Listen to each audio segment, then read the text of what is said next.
All right, thanks. Great to see everybody. Welcome to spring 2022. Before we get started, just want to congratulate our hockey team, our men's hockey team on the Frozen Four. Bob Motzko and his team, been fun to watch. That 3-1 comeback against UMass was really fun to watch, especially that last goal. So congratulations to them. Wish them all the best in the Frozen Four. Women's Final Four is here in Minneapolis. A lot of special things going on, a lot of festivities here in the Twin Cities. So we're here to welcome all the four teams that come out here for the Women's Final Four. Exciting time to be in Minneapolis. Not only that, we had some national champions that are at the University of Minnesota. Gable Stevenson, which I'm sure everybody understands and knows, and just what a feat. I think we take that for granted, how good he really is. We just kind of think, oh, yeah, he'll just repeat as a national champion. That's how good he is. Not only that, Sarah Bacon in diving became a national champion, and also Max McHugh in swimming. So a lot of national champions here to celebrate. And, Taylor Heisey also won the Heisman of hockey. So congratulations to her and all her accomplishments as well. So a lot of great things going on here at the University of Minnesota. We're excited for spring 2022 and look forward to it. I know our guys are too, with spring practice number 1 starting today. With that, we'll open up for questions. PJ, how have you seen Kirk with the offense, and what has he kind of returned to? What has maybe changed or improved and evolved with him running the offense again? Yeah, I think you're always evolving, you're always adapting, and you're always tweaking to make things better. You're changing with the times as you continue to go forward. You're installing new things that are how the game has changed to make you better. But you're also back to your systematic approach of how you handle things and how you're able to put a game plan together and really adapting to our people. That's the number one thing, is our people. And I think we have a really good offense in terms of skill players and people across the board. This is the time to be able to mold that and what we're going to be able to become. I love Kirk's organizational skills. I love the relationship he has with the offensive players. There's a lot of players here that weren't here when he got here. So it wasn't just like, hey, Kirk's back and everybody knew who Kirk was. I think he's had to be able to work at that. I think he's learned a lot since he's been gone, like any of us, as we continue to evolve and make better and hopefully be on the cutting edge of some of the newer things, but also make what we do even better. But it's really good to have him back. What's the plan for Mo and Trey Potts this spring as they attempt to get cleared? Yeah, I mean, it's well documented. Mohammed has a Ramadan coming up here on Friday. We handle Mo a little bit different than we handle our football team when it comes to, what he needs throughout this time over spring ball. So Mo's going to practice. Mo's good. Mo's ready to roll. So he's going to practice on today. He'll practice on Thursday. And then as of Saturday, Ramadan starts on Friday. So sun up to sundown, you can't eat or drink. It's really tough to sit there and run a practice and tell everybody to get water, but you couldn't. I would never do that to my own kids, let alone our players. But he'll work out in the morning before the sun comes up with Coach Nickel and Coach Burns. He'll do an own individual workout. We'll fuel him for the day. Then he'll go attack the day, do what he does, come to practice, be an extra coach with our guys. And then obviously he'll have time to eat and drink when the sun goes down as well. Pretty much all through the spring. But Mo looks great, feels great. That's a credit to our doctors, credit to Mike Sipniak and all of our trainers, our medical team, and it's a credit to him. He's worked incredibly hard this offseason. There's highs, there's lows, there's days you feel great, days you don't, little things here and there that you kind of go, oh, what was that? And just some scar tissue here and there, and he's doing a great job. He feels great. He's doing a wonderful job leading those young guys. Trey Potts has been with us, has worked out all winter. He has, again, a modified spring, but you'll see him out there doing a lot of different things. But that's the decisions on Trey always get made by our medical staff. But he's worked out with our team, weightlifting, strength and conditioning, running, being involved in all of our individual drills and what we're allowed to do in that 2.5 month period. He's been involved in it full go in that, which is there's no contact or anything like that. And then as we go through spring, he'll be involved in a lot of group and a lot of indie. And then it's up to the medical team if we progress from there. But the decisions I make on Trey are coming from the medical team. So anything that we do with Trey will come from the medical team and our trainers. But he's doing a wonderful job, and it's good to have him back out there. Just to clarify on Mo, so has he been cleared for contact, or is that still? He's cleared for exactly what he's going to do. How's that? And the good thing is it's a lower leg injury, which you all know what it is, right? But if that involves running, right? So, I mean, he's able to go 100% that way. So that's a good thing. It's not like we're dealing with a shoulder with contact. And he's not going to be in any contact anyway because the first few practices we have are no pads. So he won't have any of the contact in the spring. But once he's, cleared to be able to do that type of stuff, his workouts in the morning can create some bags and hitting bags and things like that. But he won't get true contact like that probably. He'll get maybe an indie when he gets cleared to do that. But it'll be more towards training camp. What excites you about the skill sets of Ryan Stapp and Beanie Bishop? Yeah, I mean, they're two of the transfers we brought in. I really like that they're very mature. It's not like you're bringing in a true freshman where everything's learned. They know the game of football.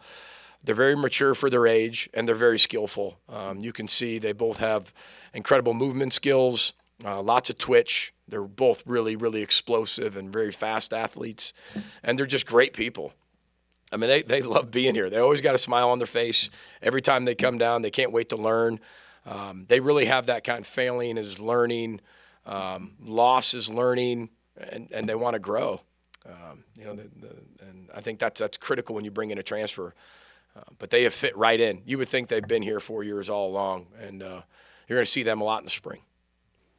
Now that we're in the NIL era and we've gone through a recruiting class, some SEC schools reportedly were in the millions for the NIL. Where do you think this is going with like a school like Minnesota, and how is it like recruiting in the NIL era? Well, I definitely think NIL is affecting recruiting. I think it also affects the people on your team. Here in the Twin Cities, I think it's a huge benefit. I mean, student athletes that come here to play at the University of Minnesota, I mean, with all the Fortune 500 companies here and being so close to the city and the Twin Cities, I mean, you have your options are endless.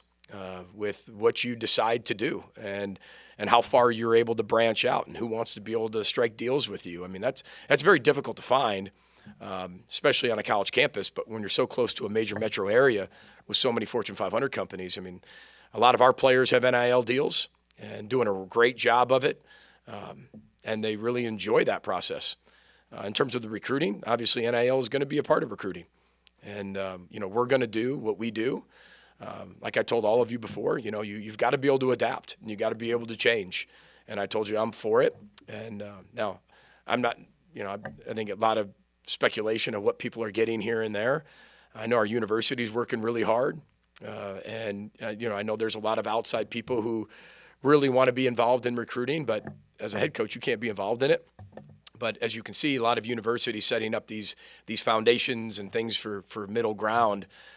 So the university stays out of it, and it's a connection between people who want to be able to help in that area. But again, this is where we are in recruiting, and this is where it's going to continue to go, and we'll continue to adapt and change here at Minnesota. You're going to have some more key sixth-year players back. How are you? I assume that's going to be kind of a thing for a few years as that extra year. Yeah. As people are still going to be cashing in on that or whatever. Right. How are you balancing? Obviously welcoming back those types of players, but still trying to develop players at some of those positions where maybe you have a logjam that wouldn't have been a thing 3 years ago. Yeah, well, roster management has been, I think, for every head coach right now, is probably a challenge we've never seen, and not anything like we've seen in a while. This roster management, because you've got all those, as you said, 6-year seniors, you've got these true freshmen, then you've got the portal system. You're going to see a lot of people's beliefs in recruiting show up here soon and how they're going to be able to manage their rosters. How many scholarships are you going to leave open for transfers? Not only that, how eager are you going to be to sign or to get high school kids committed earlier? You're going to be a little more patient with that. You're going to maybe look at more senior film than you've ever looked at.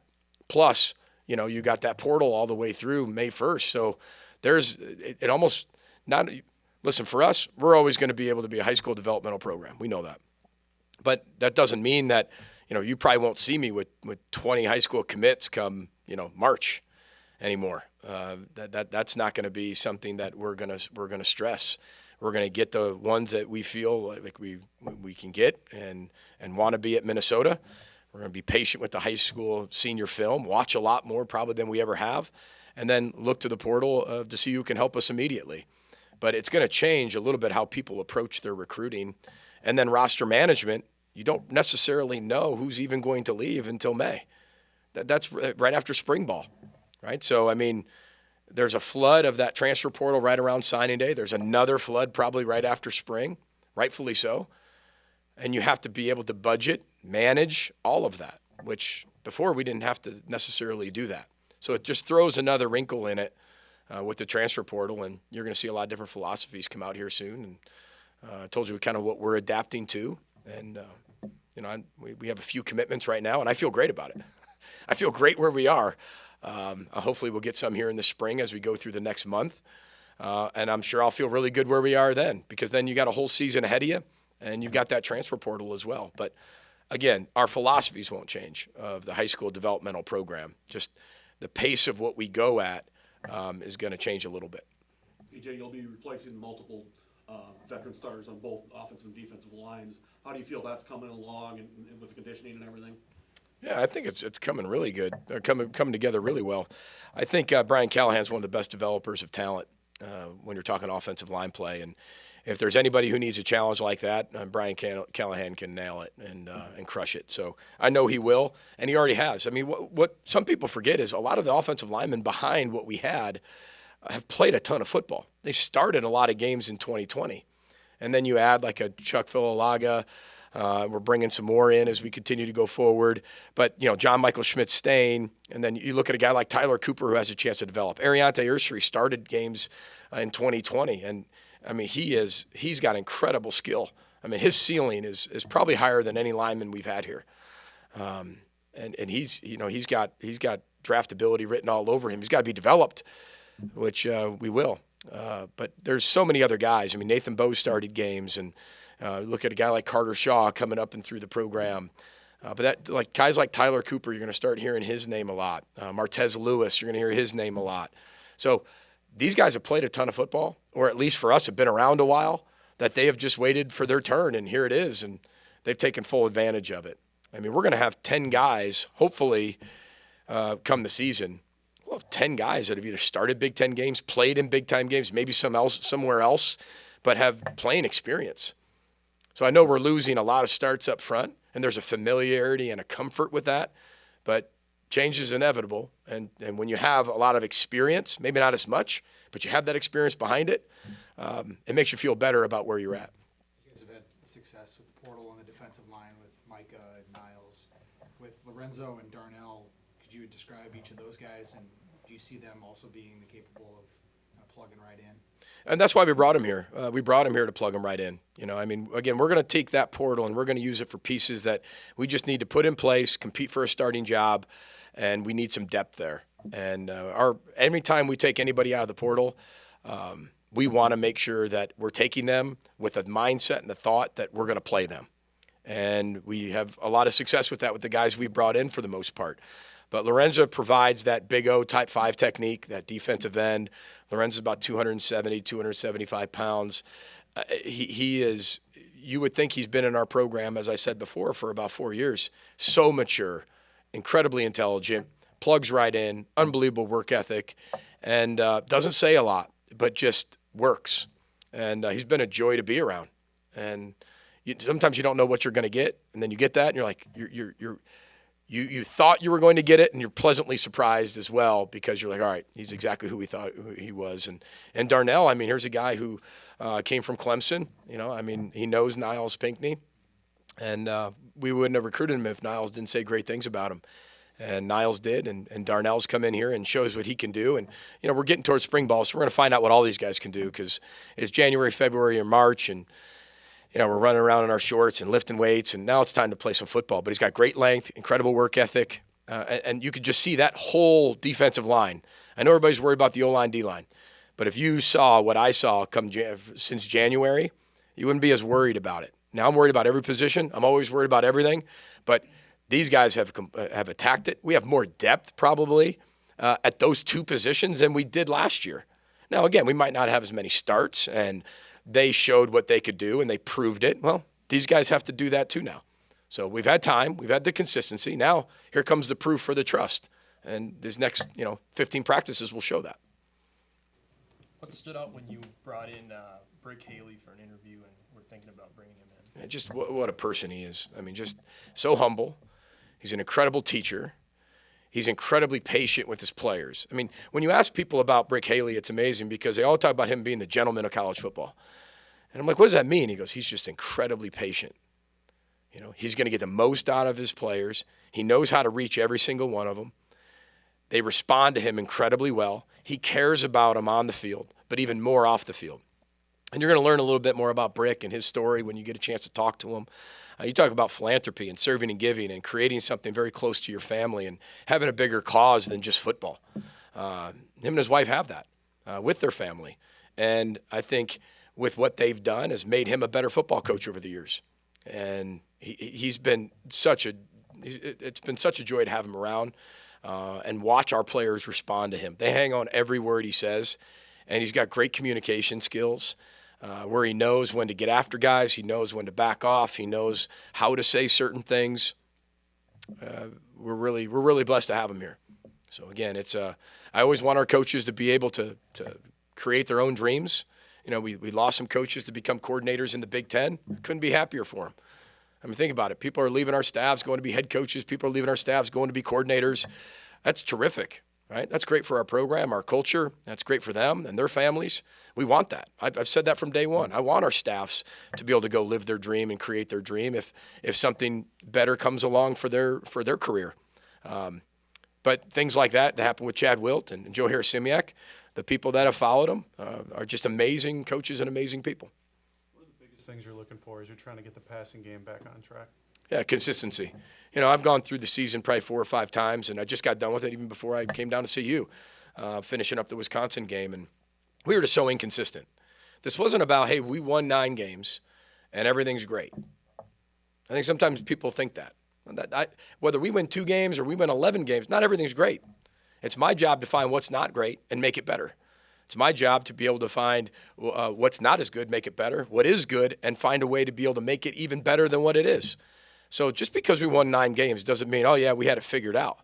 I failed as a coach last year. I did. So we won 9 games. That's the 4th time in the history of our school we won 9 games. And I'm up here telling you I failed as a head coach. I did not do well enough, especially on the offensive side of the ball. Just we were too inconsistent. We had way too many, 3 and outs. It just didn't flow together. And, that starts with me. But I'm looking for more consistency, more people being involved in the pass game, but way more consistency. When we're really good, I mean, we're throwing for 70% completion percentage. We have throws that are easy throws to make, and then we take our shots accordingly, and they're explosive plays. Which again, part of that falls on the coaching staff. Part of that falls on, listen, we got to be able to make more plays too. We got to be able to find players that are going to be able to go make the plays that is created in front of them, contested or uncontested, blocked or not blocked, and we will. And that's the fun thing about a new year, is you the record aside, you take it for exactly what it is, clear and cut, and you say, okay, what do we have to get better at? And to me, it's the consistency, it's the flow, it's the setting up of everything fitting together like a puzzle, and hopefully that happens this year, and that's what we're working on in the offensive room right now. You said that you went through it 4 or 5 times. Is that standard for you, or is that more? Or? I would probably say it's probably 2 or 3 times, on average, leading up to spring practice. I mean, literally sit down for multiple days and just watch the game tape as game tape, and just let it go all the way through. Not TV copies, not cut-ups, the game flow from the first play to the last play, offense, defense, and special teams. Because, again, like I said, we go so fast in this profession that we get to the end of the year and it's like, okay, we won 9 games, and okay. Whether we have a lot of wins or not many wins, I'm not going to judge what we do and how we do it based on that number. Because a lot of you have always asked, what's a successful season? How many wins? That has never mattered to me, like to create that a successful season or not. I'm looking at how we got to whatever wins we got to. And so for me, I wanted to dissect it even more, to truly turn over every stone to make this season even better on offense that we can. Because there's a lot of people that deserve that. And again, that starts with me, and that all falls on me as well. Take 1 or 2 more for Coach. For guys like Dalen Wright and Brevin Spann Ford, what are the biggest things you want to see out of them this spring? Well, I think I've already said it, but it's true. It's consistency. We're talking about this trust, right? And even with our team, time, consistency, and proof. You have to be able to see that every single day, right? Time, we got a lot of time here coming up in about 5 weeks to play football. And then you have to be consistent. To be trusted, you have to be consistent. I have to know exactly what I'm going to get out of you. Our coaches have to know exactly what they're going to get out of you. Players have to know exactly what they're going to get out of their coaches.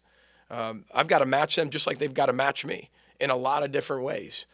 And then you have to finally have the proof, all right? When the game's on the line, when we are going to throw the football, when we are going to run it on 4th and 1, do we have the proof built up based on all of our practices to get the job done?